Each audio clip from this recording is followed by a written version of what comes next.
के लिए હિન્દુત્વની વાત કરો, બધાને જ ખબર છે કે ભારતીય જનતા પાર્ટી એટલે હિન્દુત્વની આઈડિયોલોજી વાળી પાર્ટી. હવે એને વારંવાર એની માળા ના જપવાની. આખી ચૂંટણીમાં આપણે જોઈએ તો માત્ર ને માત્ર જે છે મુદ્દાઓની ચર્ચાના બદલે તમારી કોઈક ભેંસ લઈ જશે, કોઈક તમારું મંગળસૂત્ર લઈ જશે, તમારું આરક્ષણ ખેંચીને મુસલમાનોને આપી દેશે. આ બધા એટલે એમાં જનતાને એમ લાગ્યું કે આમાં મારી વાતો ક્યાં થઈ રહી છે. એટલે એક ત્યાં એની ઇફેક્ટ આવી. ત્રીજી વસ્તુ એ થઈ કે જે તમારી સામેના લોકો હતા એમાં બધાને એક સાથે પ્રતાડિત કરવામાં આવ્યા, કોઈને છોડ્યા નહીં. આના ઉપર બી સીબીઆઈની રેડ, પેલા ઉપર સીબીઆઈની રેડ. એટલે તમારા દુશ્મનોને ભેગા કરવાનું કામ જ તમે કર્યું, જે છૂટા છવાયા હતા. અને એ જ તમારી તાકાત હતી. એના બદલે તમે એ લોકોને બધાને એકત્રિત થવાનો મોકો આપ્યો અને એ બધા ભેગા થયા. હવે તમે જો ઉત્તર પ્રદેશની અંદર યોગીની બ્રાન્ડ અને મોદીની બ્રાન્ડ, બે બ્રાન્ડ, હિન્દુત્વ, રામ મંદિર ત્યાં જ પ્રસ્થાપિત થયું. અયોધ્યાની અંદર બહુ સમય સુધી ભારતીય, અત્યારે પરિણામ શું આવી ખબર નથી, પણ ભારતીય જનતા, હા, તો ભારતીય જનતા પાર્ટી ત્યાં હારે. નરેન્દ્ર મોદી જેના નામ ઉપર ને જેની ગેરંટી ઉપર પાર્ટી લડી, એ 1.5 લાખથી વધારે બહાર નથી નીકળી. એની પોતાની લીડ 3 લાખ ઘટે છે. તો આ એક બહુ મોટો સંકેત છે કે જ્યારે રાજનીતિની અંદર તમે સામૂહિક નેતૃત્વને ખતમ કરો, તમારી પાર્ટીમાં પણ અને સમાજમાં પણ, અને એક વ્યક્તિના નામે એટલે પ્રમુખશાહી પદ્ધતિ લોકશાહીમાં દાખલ કરો અને પ્રેસિડેન્શિયલ રૂલની જેમ તમે ચૂંટણી લડો. હિન્દુત્વનો મુદ્દો એવું છે કે ભાઈ પૂજા તો અમે કરીશું પણ પેટ તો પહેલા ભરો તમે, તો પછી આગળ કંઈક થાય. એના કરતા શું થાય, કેન્ડિડેટ બેઝી. અરે જ્ઞાનીબેન કેમ જીત્યા? ત્યાં કોંગ્રેસ જીતી, એના કરતા ઉમેદવાર, વન મેન આર્મી. તો તમે કેન્ડિડેટ બેઝ ઇલેક્શન કરો તો એક કાર્યકર્તાને એમ લાગે કે મારામાં કંઈક જોઈને અમને ટિકિટ આપી. તમે રાતોરાત કોકને ફેબ્રિકેટેડ નેતા બનાવી દેવા માટે અમે આને ટિકિટ આપીશું પણ મોદી સિંહ નામે તો એ જીતી જ જવાના છે. તો એનો મતલબ એ થાય કે જે સ્કિલ વાળા કાર્યકર્તા હોય, જેને બહુ મહેનત કરી છે. કાંતિભાઈ ખરાડીએ કંઈ કહ્યું છે, સાંભળીએ પહેલા એમને. કાંતિભાઈ, આખરે કોંગ્રેસે ખાતું ખોલ્યું છે, જ્ઞાનીબેન જીત્યા છે. 5 એવા કયા મુદ્દા રહ્યા જેના લીધે જ્ઞાનીબેન જીત્યા? આખા ગુજરાત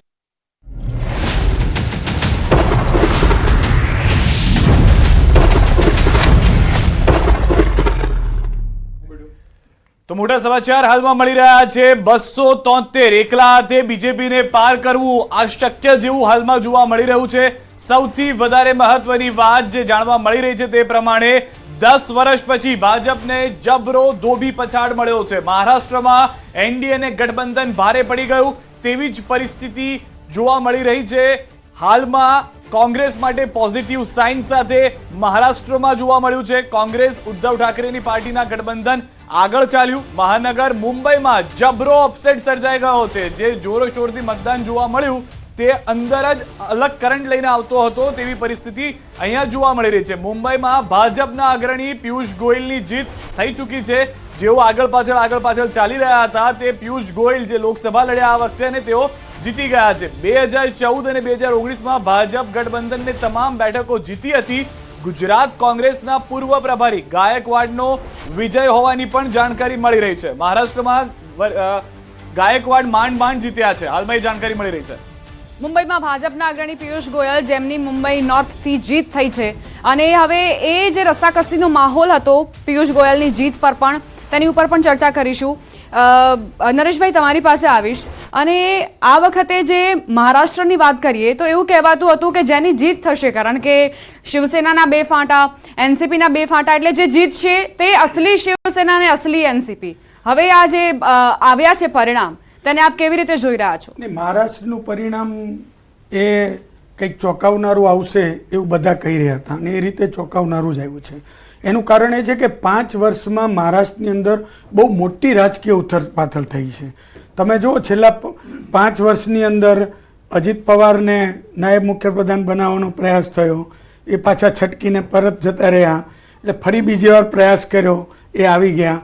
અને મહારાષ્ટ્રમાં શિવસેનાના ઊભા 2 ફાળિયા થયા, એ જ રીતે એનસીપીના 2 ફાળિયા થયા.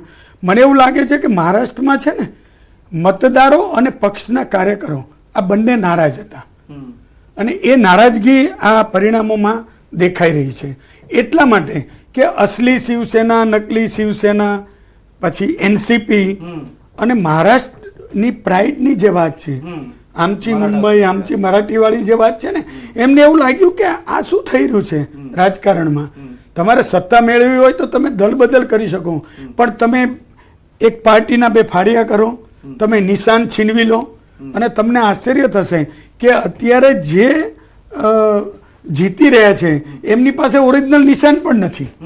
જેમ કે ઉદ્ધવ ઠાકરે હોવ, તમે જે જેમ કે હા, જેમ કે ઉદ્ધવ ઠાકરે, જે મને ખબર છે કે ઉદ્ધવ ઠાકરેને મશાલ પોતાનું નિશાન છે એ પોપ્યુલર કરવા માટે સમય પણ નથી મળ્યો. અને એ જ રીતે એનસીપીને જે તિતુરી કરીને જે ત્યાંનું વાદ્ય છે, તંતુ વાદ્ય, એને પણ લોકો સુધી, એને કારણે કેટલાક મતદાતાઓને તો એ મુશ્કેલી હતી કે ભાઈ આમાં કોને મત આપવું, કે સિમ્બોલ જોઈને મત આપતો હોય છે ને, એને કારણે. પણ ત્યાંની પ્રજાજનોએ, અને તમને કહું કે મહારાષ્ટ્ર અને જેમાં મુંબઈ એટલે દેશની આર્થિક રાજધાની આવેલી છે, એ રાજકીય રીતે ખૂબ જ જાગૃત છે. એ અહીંયા પણ બતાવી દીધું છે. ભાજપને એવું લાગતું હતું કે રાજ ઠાકરેને આપણે લઈશું તો રાજ ઠાકરેને કારણે આપણને એમાં ફાયદો થશે, પણ એ જ રાજ ઠાકરે સ્ટેજ પર મૂક્યા પછી હમણાં વિધાન પરિષદમાં એમણે પોતાનો ઉમેદવાર મૂકી દીધો, એટલે કેટલા રિલાયબલ છે એ એમને ખબર પડી ગઈ. બીજી બાજુ મને એવું લાગે છે કે અજીત પવારનું સિંચાઈ કૌભાંડ હતું, એ બહુ ગાજ્યું હતું. અને એટલું બધું ગાજેલા સિંચાઈ કૌભાંડના જે મુખ્ય સૂત્રધાર છે એ સૂત્રધારને તમે લઈ લો, પાર્ટીમાં લઈ લો, એટલું જ નહીં, તમારા પક્ષના સૌથી કદાવર નેતા પ્રદેશના જે મુખ્યપ્રધાન છે એને નાયબ મુખ્યપ્રધાન બનાવી દો, તો જે કાર્યકર્તાઓ છે ડિમોરલાઇઝ થાય. તમે લઈ આવો છો તો ખરા, પણ બાકીનાનું શું થયું? તો એ સ્થિતિ ઊભી થઈ. એ જ રીતે એનસીપીમાં પરિવારના જ લોકોને લડાવવા, તમે જો ત્યાં સીટ આપી છે, ત્યાં જે એક બારામતીની સીટ ઉપર જે લડાઈ ચાલી રહી છે સુપ્રિયા સુલે સામે, તો આ બધી પરિસ્થિતિ છે એ બધાએ જોઈ. અને મને તો હજી સુધી ખબર નથી પડી, બધી ડિબેટમાં કહું છું કે A ફોર આદર્શ કૌભાંડ, B for Bofors, C for Kalmadi, બરોબર, આ બધી અમે કવરેજ કર્યું છે. આ ભ્રષ્ટાચારની એબીસીડી ભાજપ બોલતું હતું, એ આદર્શ કૌભાંડના મુખ્ય આરોપી અશોક ચૌહાણને આજે તમે ભાજપમાં લઈ જાય, બીજા દિવસે રાજ્યસભામાં મૂક્યા. એ શેના માટે મૂક્યા? એ હજી મારા માટે બી સંશોધનનો વિષય છે, કયું રાજકારણ છે. તો આ પણ લોકોના ગળે નીચે ઉતર્યું નથી. ટકાવારી ખૂબ ચોંકાવનારી અત્યારના જે આવી રહી છે, મતદાનની જે ટકાવારી છે, કોંગ્રેસને અત્યાર સુધીની જે ટકાવારીમાં હાલમાં જે જીત થઈ છે અને જેમાં આગળ ચાલી રહ્યા છે, 22% મત મળ્યા છે, ભાજપને 30% મળ્યા છે અને અન્ય પક્ષને 48%. એટલે એક અલગ જ નવો ટ્રેન્ડ આવી ગયો. 2019માં ભાજપને જે 37.7% હતા, સીધો તેમાં ઘટાડો છે. કોંગ્રેસને શ્યોરલી તેમાં થોડો ફાયદો થયો છે, પરંતુ અધર્સ ઉપર વિશ્વાસ, કેમ કે આજે ઇન્દોરનું ઉદાહરણ છે, નોટા 2,18,000 સુધી પહોંચ્યું હતું. જેનિકભાઈ વકીલ પાસે જોડાઈ ગયા છે. ઇન્દોરનો દાખલો એટલા માટે ન આપી શકાય કે ઇન્દોરમાં કોંગ્રેસના જે સત્તાવાર ઉમેદવાર હતા એનું નામાંકન પત્ર રદ થયું. હું એના પર જ આવતો હતો, કેમ કે સુરતમાં તમે રહ્યા હતા અને નિલેશભાઈ વખતે પણ તમે એમના એડવોકેટ હતા. જેનિકભાઈ પાસે પણ મારી એ જ વાત કરવી હતી કે જેનિકભાઈ એક બે મુદ્દા જે સેન્ટિમેન્ટ્સ હતા, જેમાં બંધારણની વાત સૌથી પહેલા મહત્વની રહી, કે ભલે તમે એને ફોલ્સ એલિગેશન જગ્યાએ તમારું ધ્યાન દોરવું છે બંનેનું. યુપીમાં ભાજપને 4 સીટો ઓછી મળી, સપા અને કોંગ્રેસને ભાજપ કરતા વધારે સીટો મળી. અત્યાર સુધી યુપીમાં લગભગ 80-85%, 90% સીટો ભાજપ લઈ આવતું હતું. તમને એવું નહીં લાગ્યું કે આ બુલડોઝર નડ્યું હોય? હા, એટલે એ જ વાત છે. એ તો છે જ કે એ રિવર્સ બુલડોઝર આવી ગયું છે. તમે જે બુલડોઝર ચલાવ્યું, અને ધારો કે આતિક અહેમદ ગમે એટલો મોટો તોમતદાર હતો, તો તમે એન્કાઉન્ટર કરવા માંગતા હતા, જે આખું મીડિયાએ એને કવર કર્યું, એટલે એન્કાઉન્ટર ન થઈ શક્યું. અને એને એવું કહેવામાં કે મીડિયાના કારણે એન્કાઉન્ટર ન થયું. પછી તમે રાત્રે 11 વાગે ટપોરી પાસે એના મર્ડર કરાવો, તો આ ન્યાયતંત્રનો તમે જાતે બની બેઠે. એ જ વાત પર છે જૈનિકભાઈ, મારે એ જ પૂછવું હતું કે જૈનિકભાઈ એક આખું એક એવું માહોલ ઉભો થયો કે જો ભાજપ બહુમતી સાથે આવે છે, 400 સાથે આવે છે, તો બંધારણ ખતરામાં છે. ભલે કદાચ એ નેરેટિવ ખોટ હોઈ શકે, આ હોઈ શકે, પરંતુ એ અસર કરી ગયું, કારણ કે અત્યારના તમે એનડીએ પણ હજી જાદુઈ આંકડો નથી મેળવી શકી. અત્યારનો જે લેટેસ્ટ આંકડો જે પ્રમાણે પણ 266 છે. જો પહેલી વાત તો જે પક્ષ લગભગ 100 થી વધુ વખત કોન્સ્ટિટ્યુશન ચેન્જ કર્યું હોય, અને જે પક્ષ ઇમરજન્સી જેવી કાળી ડેમોક્રેસીની વસ્તુ લાવી હોય, એ પક્ષ જો એમ કહેતું હોય કે કોન્સ્ટિટ્યુશન ચેન્જ ભાજપ કરશે, તો તે તદ્દન ખોટી વાત છે. બીજું, ફરી એકવાર મોદી સરકાર 10 વર્ષ પછી 10 વર્ષના કામ કર્યા પછી બી એન્ટી ઇન્કમ્બન્સી નડી નથી, અને પ્રો ઇન્કમ્બન્સીનું એક બેસ્ટ ઉદાહરણ કરી શકાય, કારણ કે 25 પક્ષો ભેગા થઈને બી કોંગ્રેસનું ટોટલ ઇન્ડી ગઠબંધનનું ટોટલ 230 થાય છે, જ્યારે એકલું ભારતીય જનતા પાર્ટીનું ટોટલ 240 પ્લસ થાય છે. 10 વર્ષના શાસનની વાત કરીએ તો 2004 થી 2014માં યુપીએ શાસન પછી કોંગ્રેસની ટોટલ સીટ 40 હતી, જ્યારે આજે 10 વર્ષના શાસન પછી ભારતીય જનતા પાર્ટીની એકલાની સીટ 240 છે. એટલે આજે પણ આ એક ખોટો નેરેટિવ ચાલી રહ્યો છે. ત્રીજી વખત હિસ્ટોરિક આજે કોઈ પણ બિન કોંગ્રેસી નેતા સતત ત્રીજી વખત જો વડાપ્રધાન બને તો મારી દ્રષ્ટિએ ખૂબ મોટી હિસ્ટોરિક ઇવેન્ટ કહી શકાય. અને દેશની જનતાએ 10 વર્ષમાં જે મોદી સરકારે કામ કર્યા છે, જે 10 વર્ષનું મોદી સરકારનું બેલેન્સ શીટ છે, એ કોંગ્રેસના પાછલા 50 વર્ષોના બેલેન્સ શીટ કરતા પણ ઘણું સ્ટ્રોંગ છે. એટલે કુલ મિલાકર ચોક્કસપણે એ બી એટલું ચોક્કસ વાત છે કે જે સીટની અમારી ધારણા હતી એના કરતા ઓછી આવી છે, પરંતુ ક્યાંય એવું નહીં કહી શકાય કે પ્રજા મત અમારી સાથે નથી. અત્યારે બી સિંગલ લાર્જેસ્ટ પાર્ટી છે. અત્યારે પણ જાદુઈ 272 ના આંકડાથી ભારતીય જનતા પાર્ટીની ખાલી વાત કરું તો પણ ઘણું બહુ પાછળ નથી. કોંગ્રેસની વાત કરીએ તો 92 સીટ આવી છે, એમને વધારો થયો છે, પણ ક્યાં 92 ને ક્યાં 240? બહુ નમ્રતાથી કહેવા માંગુ છું, આટલી બધી ખુશ થવાની નથી જરૂર, હજી બી પ્રજામતને સમજવાની જરૂર છે. અને ઓવરઓલ આ 5 વર્ષ Bharatiya Janata party lead NDA શાસન કરશે, ઘણા બધા રિફોર્મ કરશે, દેશને દુનિયાના ફલક પર મૂકવાનું કામ જે માનનીય પ્રધાનમંત્રીશ્રીએ કર્યું છે હજી પણ આગળ વધારશે, અને ચોક્કસપણે ફરી એકવાર રિબાઉન્ડિંગ જે આપણે કહીએ એવી વિક્ટરી ફરી એકવાર મેળવશે. નરેશભાઈ, અહીંયા આગળ જે રીતે બાબુભાઈ પણ કહેતા હતા ને જેનિકભાઈ પણ કહેતા હતા, આ એવું થઈ ગયું કે 400 ની વાત કરતા હતા એટલે એ એક સિચ્યુએશન ઊભી થઈ ગઈ કે આ ભલે જીત છે પણ એમાં હાર જોવામાં આવી રહી છે. કેમ કે 400 ની વાત હતી, 350 ના થયું, ગઈ વખતે એકલું ભાજપ 303 લાવ્યું હતું, તો એ માહોલ બની ગયો કે આ ભાજપની જીત હોવા છતાં પણ હાર છે એવો માહોલ સામનો કરી રહ્યું છે ભાજપ. હા, એટલે અત્યારે ભાજપ માટે સ્થિતિ એ જ થઈ છે કે આપણે ઘરમાં પુત્ર હોય એ 90% માર્ક લાવશે અને કન્ફર્મ લાવશે જ, અને પછી એ 45% પાસ થઈને આવે તો આપણે ખુશ તો થવાનું જ હોય, પણ મનમાં પેલું રહે કે 90% ની વાતો ચાલતી હતી. એટલે એવી આ સ્થિતિ છે કે ભાઈ પાસ તો થઈ ગયો છે, એટલે ભાજપ સરકાર તો બનાવશે, નરેન્દ્રભાઈ ત્રીજી વાર એ બનશે પણ ખરા. પણ તમે જે 400 ની વાત કરી ને, મને એવું લાગે છે કે ભાજપને બહુ પહેલેથી ખબર હતી કે કાર્યકર્તાઓમાં જુસ્સો ભરવા માટે આપણે એક ટાર્ગેટ આપવો પડશે, અને ટાર્ગેટ આપશું તો જ, જો ટાર્ગેટ ન આપો તો એ એટલા જુસ્સાભેર કામ નહીં કરી શકે. અને છેલ્લી 2 ચૂંટણીના પરિણામો એવા છે કે કાર્યકર્તાઓ પણ જુસ્સાભેર કામ કરે, પણ કમનસીબ એ થઈ જાય. હું તમને કહું, મતદારોની નિરાશા કરતા મને ભાજપના કાર્યકરોમાં વ્યાપેલી નિરાશા પણ આમાં ક્યાંક દેખાઈ રહી છે. જે કાર્યકર મતદારોને ખેંચીને બૂથ સુધી લઈ જાય એ કામ ક્યાંય થયેલું જોયું મેં નથી. અત્યારે એક આખી સ્થિતિ બદલાઈ છે, અને એના માટે કાર્યકરોના અસંતોષ માટે અનેક કારણો છે. જેમ કે હું તમને કહું કે ગુજરાતમાં બહુ વખત ચર્ચા થઈ ચૂકી છે, પણ ગુજરાતમાં તમારી સામે 5 જણા કોંગ્રેસમાંથી આવી જાય તો હવે ત્યાંનો કાર્યકર્તા છે એને એમ થાય કે આ બધું જ ચાલવાનું હોય. એ કદાચ ચર્ચા હતી, હવે મગજમાં સેટ થઈ ગઈ, હવે લોકો સ્વીકારી લીધું છે કે આવું થઈ શકે છે. અને એટલે મેં અગાઉ કહ્યું, હું ફરી રિપીટ કરું છું કે ભાજપના પ્રત્યેક 5મો ઉમેદવાર આયાતી છે. તમે તપાસ કરો, પ્રત્યેક 5મો આયાતી છે, અને એને કારણે ત્યાંનો માણસ, અચ્છા પેલા બસપાવરો લડે છે, અચ્છા સપામાંથી, એનું કારણ એ છે કે એ માત્ર એવું હતું કે વિનિંગ કેન્ડિડેટ જોઈએ, સાધન શુદ્ધિની જરૂર નથી, એનું ગોત્ર કયું છે એની જરૂર નથી, માત્ર જોઈએ. એટલે ભાજપને આ વખતે મને એવું લાગે છે કે જો બંગાળના પરિણામો પણ એમના માટે આંચકાજનક જ છે, બરોબર.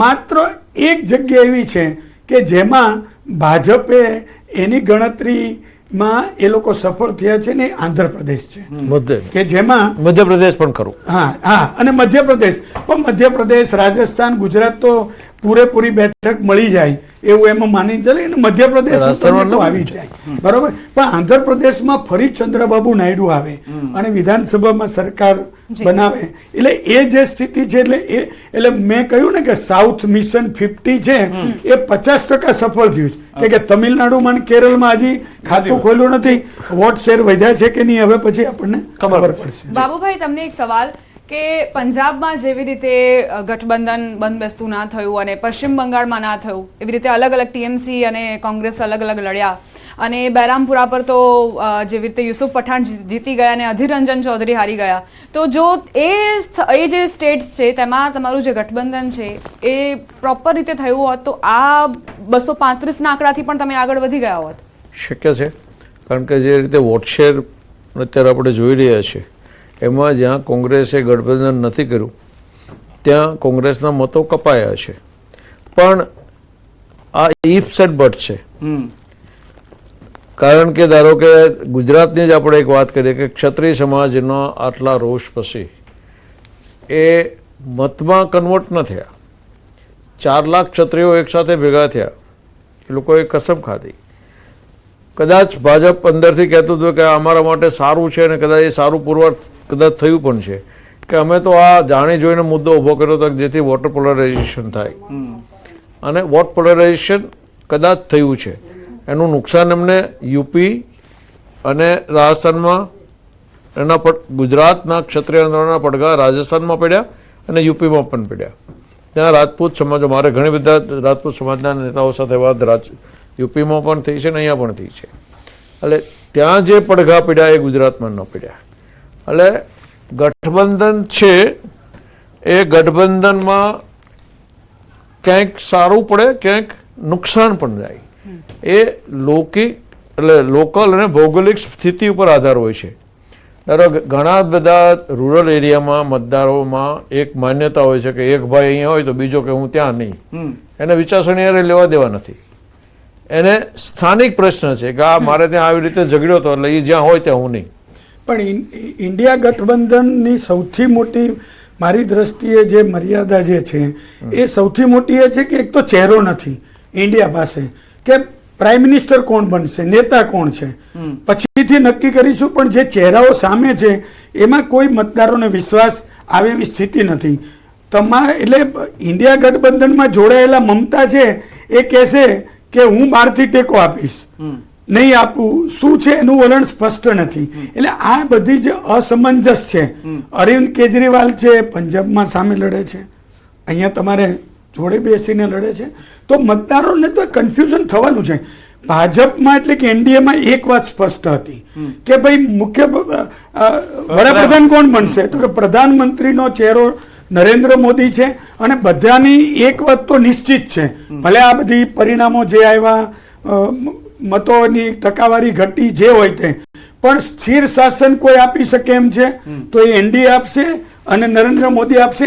આ વાત આમ જનતાના મનમાં છે જ. એ ઇન્ડિયા આપી શક્યું નથી.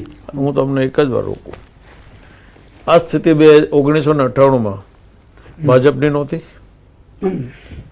એ ક્યાં વાજપેયીજીના ચહેરા સાથે તો ચૂંટણી લડ્યા નહોતા. ત્યારે પણ એ જ ગઠબંધનમાં કોણ વડાપ્રધાન થાય, વડાપ્રધાનના તો ઉમેદવાર અડવાણીજી હતા, પણ ગઠબંધનના એના જે સાથીઓ હતા, એનડીએના સાથીઓ હતા, એને અડવાણીજીને મંજૂર નહોતા. એટલે તમારે કોમ્પ્રોમાઇઝ કેન્ડિડેટ તરીકે વાજપેયીને લઈ આવવા પડ્યા. અરે ભાઈ જે ઇતિહાસ છે કે તમારે ના પાડવાથી થોડી બદલાઈ જશે. હાલમાં જાણકારી છે 5 મંત્રીઓ, કેન્દ્રીય મંત્રીઓની હાર થઈ છે લોકસભા ચૂંટણીની અંદર. 5 કેન્દ્રીય મંત્રીઓ હાર્યા છે. બાડમેરથી કેન્દ્રીય મંત્રી કૈલાશ ચૌધરીની હાર થઈ છે, જે મહત્વનો અને મોટો ચર્ચાનો મુદ્દો રહ્યો હતો. આ 5 કેન્દ્રીય મંત્રીઓની અંદર જે સૌથી વધારે આશ્ચર્યજનક નામ છે તેમાં અર્જુન મુંડાનું પણ નામ આવી રહ્યું છે. સૌથી વધારે મહત્વની વાત મુંબઈથી પણ શોકિંગ જે આવ્યું છે કે જે જૈનિકભાઈ માટે પણ સમજવું અને તેમની પાસેથી પણ જાણવું મહત્વનું છે. જૈનિકભાઈ, મુંબઈ અને ખાસ કરીને અર્બન એરિયા તમારી તો હંમેશા વોટ બેંક રહી છે, ત્યાં 6 માંથી 5 બેઠકો ફક્ત પિયુષ ગોયલ એકલા જીત્યા. મુંબઈમાં કઈ રીતનું સેટઅપ ચેન્જ થઈ ગયું, કારણ કે અર્બન તો ભાજપનો ગઢ માનવામાં આવ્યો છે હંમેશા. ના, જેમ મેં આપને કીધું હોય ચોક્કસ અમારી ગણતરી કરતા ઓછી સીટ મળી છે અને એ ચોક્કસ ઇન્ટ્રોસ્પેક્શન કરવું જ રહ્યું.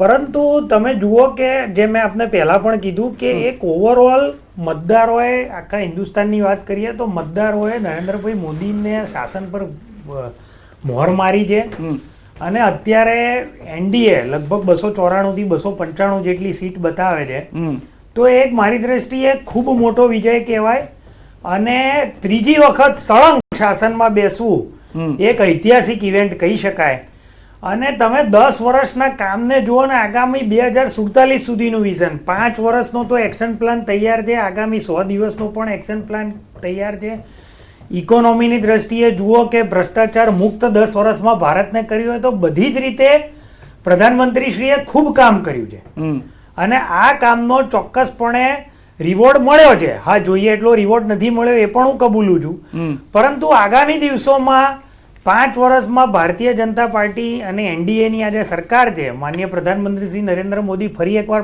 વડાપ્રધાન બનશે અને જે કામ કરશે એને કારણે ફરીથી એકવાર ભારત દેશ અને ભારત દેશના જે કોઈ નાના મોટા પ્રશ્ન છે બધા એને સેટરાઇટ કરવામાં ચોક્કસપણે પૂરતા પ્રયત્ન કરશે. જૈનિકભાઈ, તમને એવું લાગે છે કે જે ભરતી મેળો ચલાવ્યો હતો ભાજપે ચૂંટણી પહેલા અને તેના કારણે આ થયું કે જે તમારા જે કાર્યકર્તાઓ વર્ષોથી તમારી પાર્ટી માટે કામ કરતા હતા તેમને સાઇડલાઇન કરીને બીજા ચહેરાને તમે લાવો છો, તેને સ્થાન આપો છો, ઉચ્ચ સ્થળે શીર્ષસ્થ પદ આપી દો છો?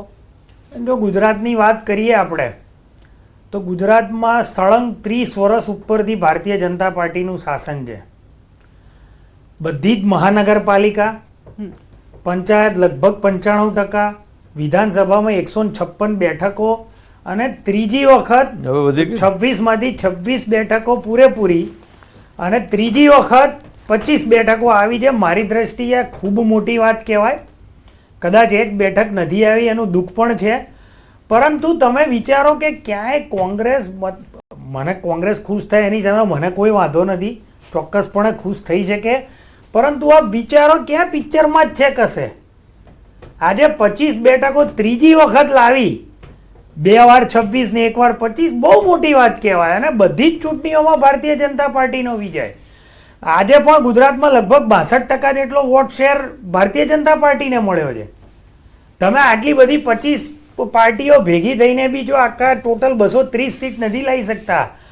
ખુશ થવા માટે તો દરેકને કોઈ બી કારણ જ એક નાનું જોઈતું હોય, પરંતુ એક વસ્તુ જો અમે પહેલેથી એક મોટું નિશાન રાખ્યું હતું, ગોલપોસ્ટ મોટી રાખી હતી, 400 ની ગોલપોસ્ટ રાખી હતી અને એના માટે એક કહેવત છે નિશાન ચૂક માપ નહીં માપ નીચું નિશાન, અને વી હેવ અચીવ્ડ. આજે પણ 294 સીટ છે અમારી એનડીએની અને આ પ્રીપોલ એલાયન્સ છે અને કોંગ્રેસ જેવું સગવડિયું નથી અમારે કે આમ આદમી પાર્ટી ગુજરાતમાં લડે પણ દિલ્હીમાં જોડે કોંગ્રેસ જોડે ના લડે, વેસ્ટ બેંગાલમાં ના લડે, એવું અમારું સગવડિયું નથી. જ્યાં છે તે પ્રોપર એલાયન્સ છે અને પ્રીપોલ એલાયન્સ છે.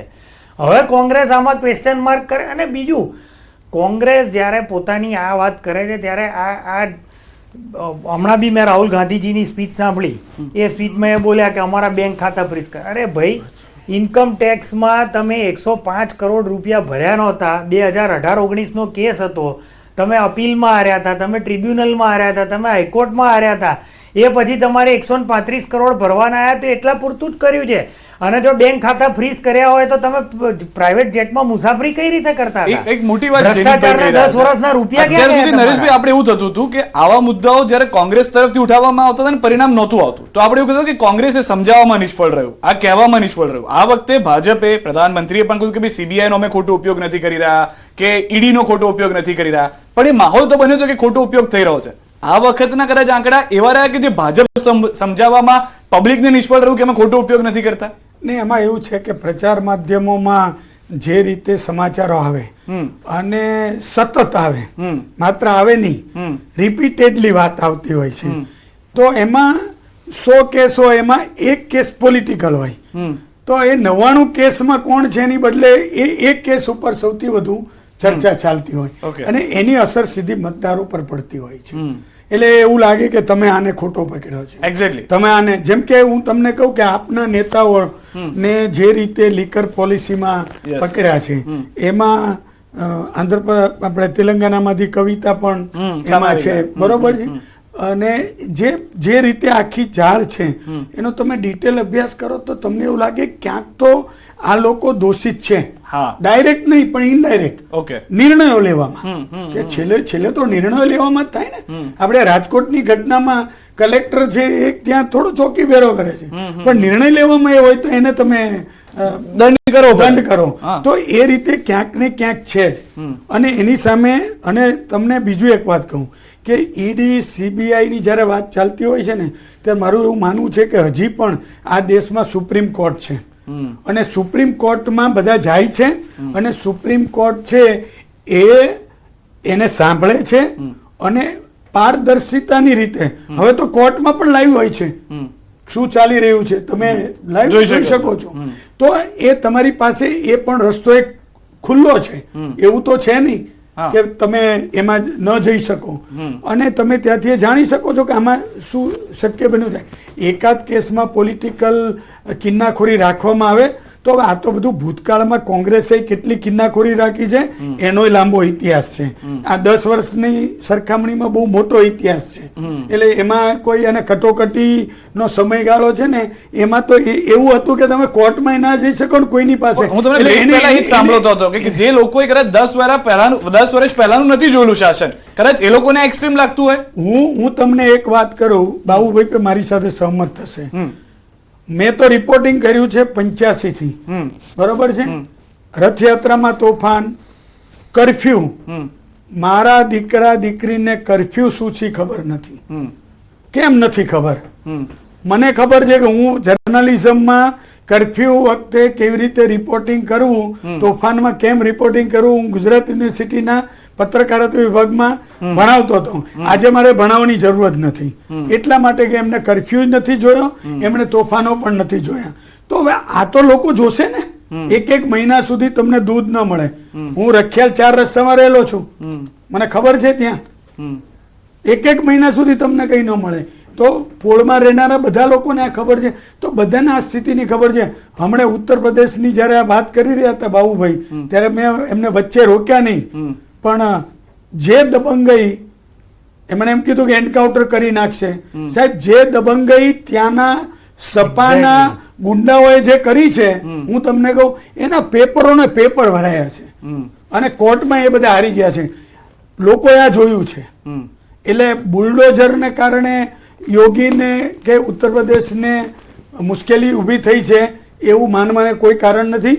ત્યાં પાર્ટીનો ઝઘડો હોઈ શકે, લોકોના બીજા બધી સમસ્યાઓ પણ હોઈ શકે. આ મુદ્દાથી તો કોઈકને એવું લાગ્યું કે બુલડોઝર નહીં તો બીજેથી પણ પાઠ તો ભણાવવો જ જોઈએ, નહીતર આ સ્થિતિ સર્જાય નહીં. અને યોગી જે રીતે કામ કરી રહ્યા છે, બરોબર છે, કોઈને એવું લાગે કે એક કોમ માટે કામ કરી રહ્યા છે, એવું પણ નથી.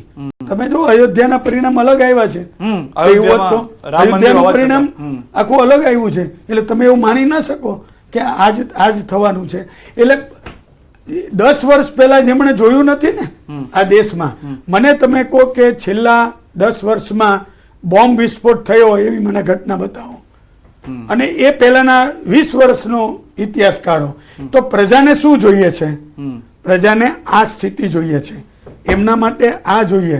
અને બહુ જેની ઓછી ચર્ચા ચાલે છે 370 ની કલમ. હા, એટલે એ જ. અને એને રામ, તમને કહું કે સાયલન્ટ જે વોટર્સ છે ને, એને આ વાત એકદમ ગમી છે. કોઈ ગમે તે માનતા હોય. યાસીન મલિકને તમે પ્રાઇમ મિનિસ્ટર હાઉસની અંદર બોલાવી અને તમે એને ભોજન આપો, આજે એ જેલમાં છે. તમે સ્થિતિ જો કે જે જમ્મુ કાશ્મીર જે તમારો ભાગ હતો. એટલે આ જે ઘટનાઓ છે એ ઘટનાઓને કારણે એવું લાગ્યું છે કે આ બરોબર છે. ઓકે બાબુભાઈ, તમારી પાસે આવીશ. અત્યારે અમેઠીથી સ્મૃતિ ઈરાની હારી ગયા છે. તમને એવું નહીં લાગતું કે આ વખતે પણ રાહુલ ગાંધીએ ત્યાંથી નામાંકન ભરવું જોઈતું હતું, ચૂંટણી લડવી જોઈતી હતી? રાયબરેલીની જગ્યાએ અમેઠીથી જ સ્મૃતિ ઈરાનીને કડક ટક્કર આપવી જોઈતી હતી? એ પોલિટિકલ નિર્ણય હતો. ભારતીય જનતા પક્ષ એમ કહે કે રાહુલજી અહીંથી ભાગી ગયા છે, અથવા તો એ નક્કી કરે કે અમારે ક્યાંથી ચૂંટણી લડવી, તો એ પ્રમાણે કોઈ દિવસ કોઈ પોલિટિકલ પાર્ટી નિર્ણય ન લઈ શકે. પોલિટિકલ પાર્ટીએ પોતાના નિર્ણય પોતાની રીતે લેવા જોઈએ. એને કોને ક્યાંથી ને કઈ જગ્યાએથી લડવું છે, કયા મત વિસ્તારથી લડવું છે, એ એની મુનસુફીની વાત છે. એમાં કોઈ પ્રિન્સિપલ ના હોઈ શકે. રાહુલજી ચૂંટણી ન લડતા અને ભાગી જાય અને નેતાગીરી કરે તો સમજી શકાય કે એમને મતદારોને ફેસ કરવાની એનામાં હિંમત નથી. અથવા તો મતદારો એની સાથે નથી. પણ જ્યારે રાહુલજી પોતે ચૂંટણી લડતા હોય અને રાયબરેલી તો એમની જે એના કુટુંબની કોન્સ્ટિટ્યુઅન્સી છે, વારસાગત એમ.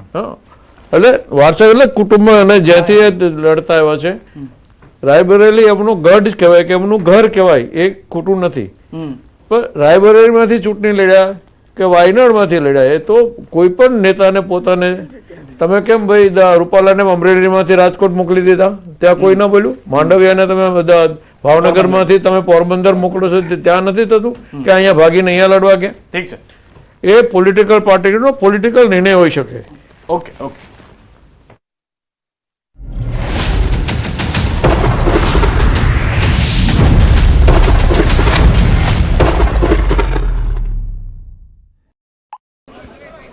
અમને એક સીટ અમે જીત્યા છીએ, પણ અમને એમ લાગે છે કે ગુજરાતમાં અમે જીત્યા છે. અને એ વિજય બનાસકાંઠા જિલ્લાના ગરીબમાં ગરીબ, નાનામાં નાનો, ગામડામાં સેવાડામાં રહેતો જે મતદાતા છે એમનો વિજય છે. અને આ બનાસકાંઠા જિલ્લાની અંદર મહિલા ઉમેદવાર તરીકે, સંસદ સભ્ય તરીકે જ્ઞાનીબેન ચૂંટાઈને આવ્યા છે. જે દિવસે એમની ટિકિટ જાહેર થઈ ત્યારથી જ્ઞાનીબેનનું મામેરું ભરવાની ચર્ચાઓ થતી હતી. બનાસકાંઠા જિલ્લાએ હસી ખુશીથી પૂરા હિંમતથી મામેરું ભર્યું છે. અને આગળ પણ જ્ઞાનીબેન પ્રત્યે વિશ્વાસ છે કે બાકી રહેલા કે જે એમને માંગણીઓ પરમાં જે કામ અધૂરો હશે જ્ઞાનીબેન કરવા પ્રત્યે એ લોકો પણ અમારા પ્રત્યે લાગણી છે ને અમારા પણ એ લોકો માટે વિશ્વાસ છે. જ્ઞાનીબેન એવું કહ્યું હતું તેઓ રેખાબેન સામે ચૂંટણી નથી લડી રહ્યા, પરંતુ બનાસ ડેરી અને બનાસ બેંક સામે ચૂંટણી લડી રહ્યા છે. આજે એમનો આ વિજય થયો છે, આ વિજયને આપ કઈ રીતના ગણો છો? જ્ઞાનીબેન એકલા નહોતો કહેતો, બનાસકાંઠા જિલ્લો વધુ કહેતો હતો. એક બાજુ બનાસ ડેરી હતી, એક બાજુ બનાસ બેંક હતી.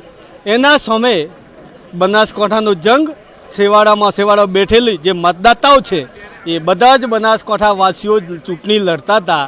કેમ કે એક બાજુ બનાસ બેંક ને બનાસ ડેરી હતી, એમના સામે આખો જ બનાસકાંઠા જિલ્લો હતો. અને છેવટે હસી ખુશીથી બનાસકાંઠા જિલ્લાનો આજે વિજય થયો છે. આપણી સાથે કાંતિભાઈ ખરાડી, તેમનું કહેવું છે કે હસી ખુશીથી બનાસકાંઠાનો વિજય થયો છે. આ જ્ઞાનીબેનની જીત નહીં, પરંતુ બનાસકાંઠાની જીત તેઓ ગણાવી રહ્યા છે. કિશોર તુવર, ન્યૂઝ 18 ગુજરાતી, બનાસકાંઠા. જીતની ખુશી આખા પાટણ વિસ્તારમાં છે, કાર્યકર્તાઓમાં છે. અને ભારતીય જનતા પાર્ટીના સંગઠને ખૂબ મહેનત કરી અને પાટણમાં ભારતીય જનતા પાર્ટીના ઉમેદવારને વિજય અપાવીશ. મોદી સાહેબે એવા સમયે મને છોટી બહેન કહી હતી કે જ્યારે મેં મારો ભાઈ 20 દિવસ પહેલાં ગુમાવ્યો હતો, અને એવા સમયે જ્યારે મોદી સાહેબે મને છોટી બહેન કીધું ત્યારે એમનું જે પીઠબળ મને લાગ્યું, એમણે જે ભાઈ તરીકેની ભૂમિકા ભજવી હતી, એના કારણે જનતાએ ભરોસો મૂકીને મને વિજય બનાવી છે. જે પરિણામો હવે સામે આવી રહ્યા છે, એનડીએ 297 સાથે આગળ જોવા મળી રહ્યું છે. ઇન્ડિયા અલાયન્સ 230 ઉપર અને અધરના ફાળે 16 સીટો જઈ રહી છે. અહીંયા 300 સુધી પણ આંકડો નથી પહોંચ્યો. 400 પારના નારા લાગતા હતા, પણ અત્યારે આ 300 સુધી આંકડો પહોંચશે કે કેમ, 5.5 સુધીમાં તે સૌથી મોટો સવાલ છે. ઇન્ડિયા અલાયન્સ 230 ઉપર આગળ જોવા મળી રહી છે.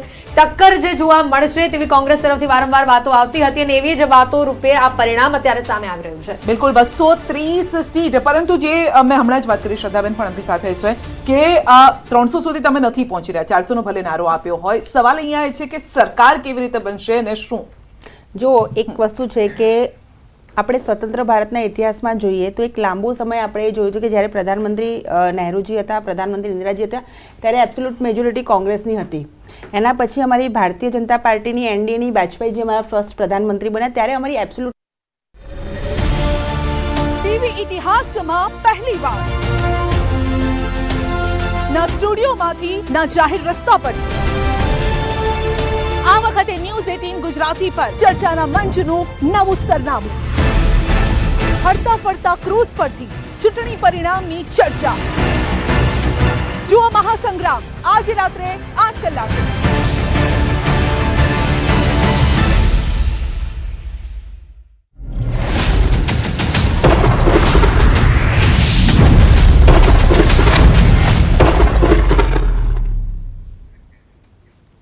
વિરામ બાદ સ્વાગત. તો મહત્વપૂર્ણ અપડેટ્સ એ કે 272 નો જાદુઈ આંકડો પણ અત્યાર સુધી ભાજપે પાર નથી કર્યો. જો કે એન ફેક્ટર અહીં ખૂબ જ મહત્વનો છે. નીતિશ કુમાર અને ચંદ્રબાબુ નાયડુ. નીતિશ અને નાયડુ કયા પક્ષ પર મહેરબાન થશે તેને લઈને અત્યારે પણ પ્રશ્નાર્થ ચિહ્ન છે. ભલે ભાજપ દાવા કરતી હોય, પરંતુ નીતિશના જે વલણો છે અત્યાર સુધીના, ત્યારબાદથી જ અનેક અટકળોએ પણ જોર પકડ્યું છે. જૈનિકભાઈ, તમારી પાસે આવીશ. કોંગ્રેસ મુક્ત ભારતની વાતો દરેક વખતે દરેક ચૂંટણીમાં ભાજપ કરતું આવ્યું છે, પરંતુ બીજી તરફ કોંગ્રેસ યુક્ત પોતે ભાજપ બનતું આવ્યું છે, કારણ કે ઘણી વખત એવું બન્યું કે ભરતી મેળા યોજાયા અને ત્યાંના લોકો તમારી પાર્ટીમાં જોડાયા. શું કાર્યકર્તાઓના જે અંદરના વિખવાદ થયા તેના કારણે આ પ્રકારની સ્થિતિ સર્જાઈ? મનોમંથન તો કરવાનું જ છે, પરંતુ તે પહેલા તમને પ્રાથમિક દ્રષ્ટિએ શું લાગે છે? જો બેન, એક વસ્તુ ચોક્કસ છે, અમારે તો વિચારધારાના વળગેલો પક્ષ છે. અમારી વિચારધારા જોડે કોઈ કે જોડાવવું હોય, રાહુલ ગાંધીજીને જોડાવવું હોય, તો અમે તો આમંત્રણ બધાને આપીએ છીએ. અમારે જેને આવવું હોય અમારે કોઈ પ્રોબ્લેમ નથી. અમે જે ભારતીય જનતા પાર્ટી જે રીતની આખી ચૂંટણી લડી છે, જે વ્યવસ્થાથી લડી છે, એ આપ વિચારો કે આજે સળંગ 10 વર્ષ પછી બી, પહેલા તો આ અત્યાર સુધી 2004ની ગવર્મેન્ટ જુઓ, 2009ની ગવર્મેન્ટ જુઓ, એ બધી કોંગ્રેસની પાતળી મેજોરિટીથી એ લોકોએ ગવર્મેન્ટ બનાવી હતી ને કેટલા બધા કોઇલેશન સાથેની ગવર્મેન્ટ હતી. 2014માં સૌપ્રથમ વખત મોદી સાહેબ હિસ્ટોરિક માર્જિનથી જીત્યા અને ક્લીન મેજોરિટી મળી. એ પછી 2019માં બી મળી, અને આજે 2024માં પણ તમે વિચારો કે ટોટલ 25 પક્ષોની જે બેઠક છે 230, એનાથી પણ વધુ બેઠક ભારતીય જનતા પાર્ટીને મળી છે. એટલે પબ્લિકે ભારતીય જનતા પાર્ટી પર પૂર્ણ વિશ્વાસ મૂક્યો છે અને ફરી એકવાર મોદી સાહેબને પ્રધાનમંત્રી જોવા માંગે છે. ફરી એકવાર પ્રધાનમંત્રી તરીકે મોદી સાહેબ બેસ્ટ કામ કરશે એવું લોકોને લાગી રહ્યું છે. અને આ બહુ ચોક્કસ વસ્તુ છે. અત્યારના જે આ એક નેરેટિવ ચાલી રહ્યો છે, જે કોંગ્રેસ પાસે 92 બેઠક છે ખાલી, એ 92 બેઠક વાળી કોંગ્રેસ 240 બેઠક વાળા જે ભારતીય જનતા પાર્ટી છે એને એવું માને છે કે અમે જીતી ગયા અને તમે હારી ગયા. હવે આ ક્યાંનું ગણિત છે મને નથી સમજાતું. પરંતુ જૈનિકભાઈ, અમરેલીમાં જે રીતે ભરત સુતરિયાના નામ બાદ નારણ કાછડિયા ખુલીને બહાર આવ્યા હતા, ત્યારબાદ ભલે ડેમેજ કંટ્રોલ કરી લીધો હોય ભાજપે, પરંતુ એ જે નેતા છે તેનો ઓપિનિયન શું માયને નથી રાખતો? બસ તમારી વિચારધારાને સ્વીકારી લે એટલે એટલું પૂરતું છે? કંઈક નાનો મોટો વિખવાદ તો દરેક ઘરમાં બી થતો હોય, દરેક પરિવારમાં બી થતો હોય, એટલે એ વસ્તુને આપણે એટલું મહત્વ ના આપવું જોઈએ. પરંતુ આજે પણ ભરત સુતરિયાની 3 લાખથી પણ વધારે મતથી વિજયી થયા છે, અને ઘણી વખત આવું બનતું હોય છે પાર્ટીમાં. પરંતુ હું એને આપના માધ્યમથી એટલું કહેવા માંગુ છું કે મતભેદ છે, મનભેદ નથી. અને એ બી અમારું જે મોવડી મંડળ છે એના ધ્યાનમાં આવેલું છે, અને મોવડી મંડળે એ વસ્તુને પ્રોપર રીતે બધાને સમજાવીને એ વાતને પૂર્ણ કરી છે. એક બીજી મહત્વની વાત બાબુભાઈ અહીંયા આગળ એ પણ જોવા મળી રહી છે કે આ એવી વાત થઈ ગઈ કે मेरी जीत से ज्यादा सामने वाले की हार की खुशी मनाई जा रही है. કેમ કે અહીંયા આગળ ગેનીબેનનું ઉદાહરણ એ જરૂરી છે. 26 માંથી 26 ન આવવાનું દુઃખ ભાજપને, ખુદ CR પાટીલને પણ છે.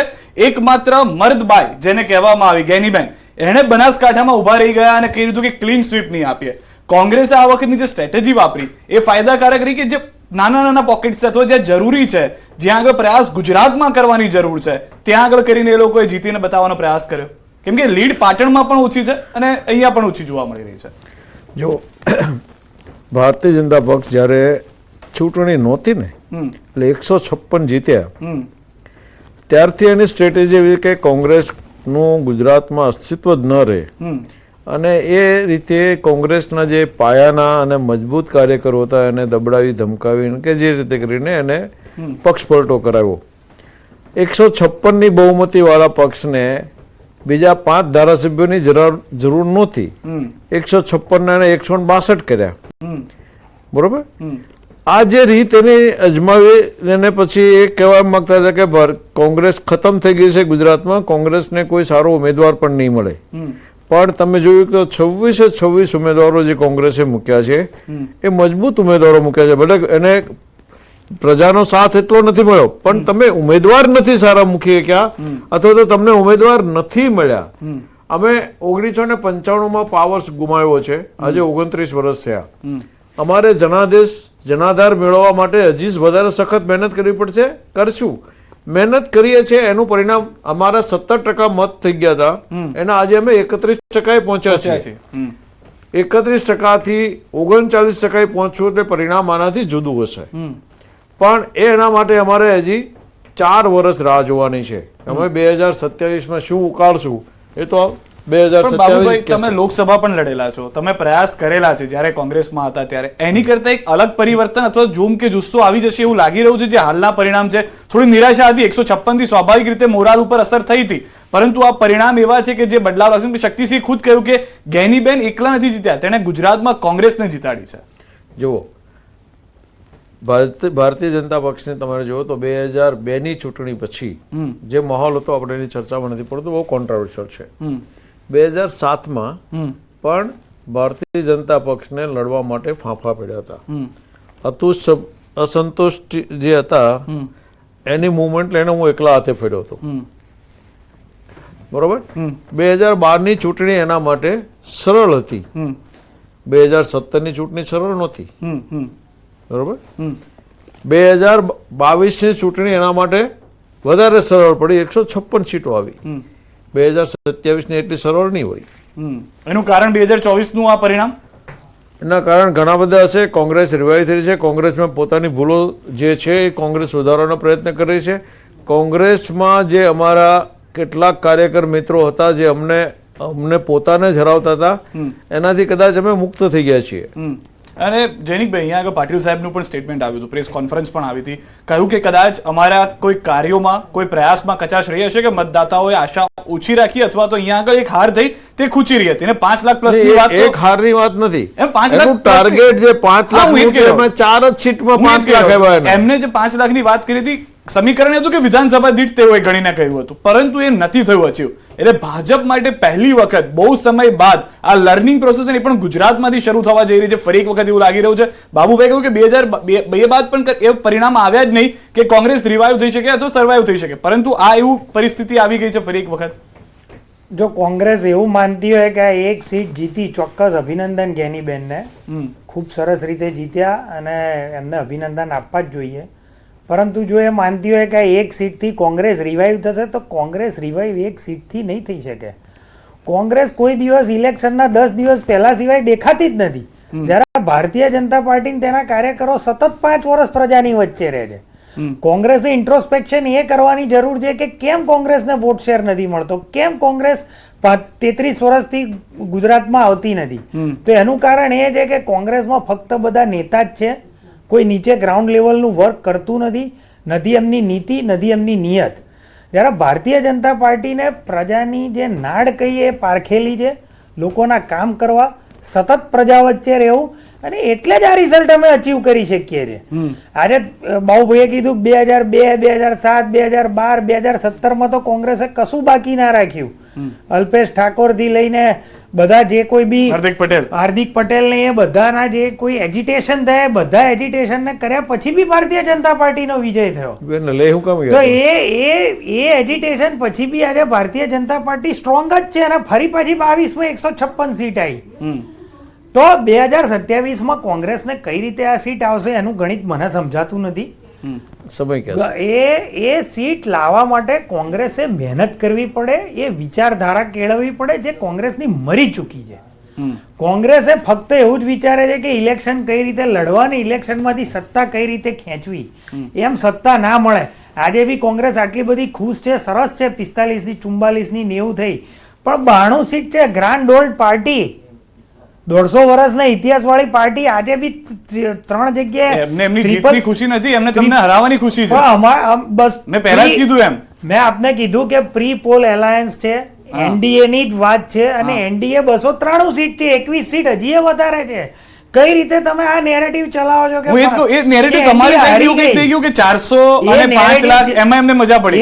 એ મેં આપને કીધું કે નિશાન ચૂક માપ નહીં, માપ નીચું નિશાન, નિશાન હંમેશા ઊંચું જ હોય, અને ક્યાંક ને ક્યાંક ગણતરીમાં ભૂલો પડી હોય એટલે આજે આ 300 સીટ આવી છે. પરંતુ ક્યાંય એવું શક્ય જ નથી કે આજે 10 વર્ષ પછી બી ફરી એકવાર જો મોદી સાહેબ પર આટલો વિશ્વાસ ભારતની જનતા મૂકતી હોય તો મારી દ્રષ્ટિએ ખૂબ મોટું પગલું છે. વોટ શેર બી આપણે કાલે જોઈશું, જેમ ઉત્તર પ્રદેશનો વોટ શેર જોયો તો 41% વોટ શેર છે. એ કઈ નાનો વોટ શેર નથી. એમ ઓવરઓલ ઇન્ડિયાનો બી વોટ શેર જ્યારે આંકડા આવશે ત્યારે ક્લિયર કટ ખબર પડશે. વોટ શેર બી દક્ષિણના રાજ્યોમાં બી ખૂબ વોટ શેર મળ્યો છે. તો આ બધું એક ખૂબ મોટો પ્રોસેસ છે, અને આ પ્રોસેસમાં ભારતીય જનતા પાર્ટીએ એક કદમ ઓર આગળ વધાર્યું છે. એટલું ચોક્કસ કહી શકું કે આજે પરિણામ જે અમારું ધાર્યું પરિણામ નથી, પરંતુ એક ખૂબ ખુશીની વાત છે કે ફરી એકવાર મોદી સાહેબ પ્રધાનમંત્રી બનશે અને ત્રીજી વખત હેટ્રિક હિસ્ટોરિક ઇવેન્ટ તરીકે એનડીએમાં મોદી સાહેબ પ્રધાનમંત્રી તરીકેના શપથ ટૂંક જ સમયમાં લે છે. જૈનિકભાઈ, વન મેન આર્મી સાબિત થયા છે ગેનીબેન, તો આજે